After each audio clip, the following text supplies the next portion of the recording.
School going बच्चों में panic attack क्यों होता है, इसके क्या कारण हो सकते हैं या ये क्यों दिखाई देता है?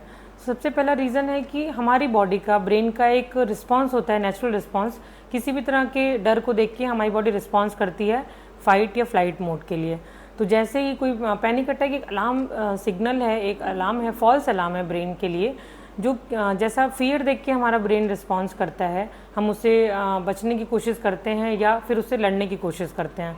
सो उसमें हार्ट बीट बढ़ जाती है, सांसें तेज़ चलने लगती हैं। इस तरह का ही रिस्पॉन्स जब हम किसी फियर के बारे में सोचते हैं तो पैनिक अटैक के रूप में दिखाई देने लगता है, क्योंकि ये ब्रेन के लिए एक फॉल्स अलार्म की तरह काम कर रहा है। दूसरी चीज़, कुछ मेंटल हेल्थ कंडीशन जिसमें कि पैनिक अटैक एक सिम्टम की तरह काम कर रहा है। सेंसरी ओवरलोड में, इसी तरह PTSD होने पे, जिसको हम पोस्ट ट्रॉमेटिक स्ट्रेस डिसऑर्डर कहते हैं, इन सब में पैनिक अटैक जैसे लक्षण ही दिखाई देते हैं और उसकी वजह से भी बच्चे में पैनिक अटैक हो सकता है।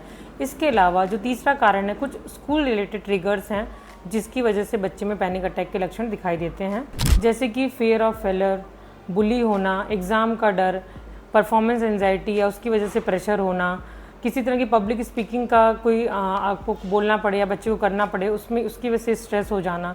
तो इस तरह स्कूल में होने वाले जो फैक्टर्स हैं, कई बार उसकी वजह से भी बच्चों में ये लक्षण दिखाई देते हैं। स्कूल गोइंग बच्चों में पैनिक अटैक पहले से इसका प्रेवलेंस काफ़ी बढ़ गया है। इसके बहुत सारे कारण हो सकते हैं, क्योंकि एकेडमिक प्रेशर अब पहले से कहीं ज़्यादा बच्चों पे होने लगा है। बहुत छोटे छोटे बच्चों से हम ये बहुत उम्मीद करते हैं कि वो बहुत अच्छा परफॉर्मेंस दे स्कूल में, उनका एकेडमिक अचीवमेंट काफ़ी अच्छा, तो इसकी वजह से बच्चे काफ़ी प्रेशर में रहते हैं। बिना किसी इमोशनल सपोर्ट के लगातार हम उनके एकेडमिक्स के पीछे पड़े रहते हैं। ये भी इसके लिए एक बड़ी प्रॉब्लम है कि बच्चों में इस तरह के सिम्टम दिखाई देते हैं।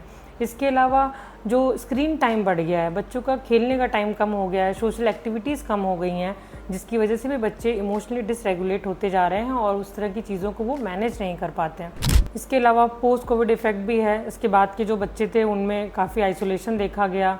इस तरह के कोविड के बाद वो अपने आप को ठीक से रेगुलेट नहीं कर पा रहे थे, जिसकी वजह से वो ग्रुप में या लोगों के बीच एकदम से गए बच्चे, तो वो इस तरह के लक्षण को फील करने लगे। तो एक ये भी रीज़न हो सकता है। इसके अलावा फैमिली स्ट्रेस का होना, अगर फैमिली में पेरेंटल एंजाइटी रही है, उसकी हिस्ट्री रही है, फाइनेंशियल क्राइसिस की वजह से, फाइनेंशियल इनस्टेबिलिटी की वजह से, या कोई भी ऐसा स्ट्रेस जो फैमिली से आ रहा है, तो बच्चा भी स्ट्रेसफुल कंडीशन में रहने की वजह से लगातार स्ट्रेस में बना रहता है।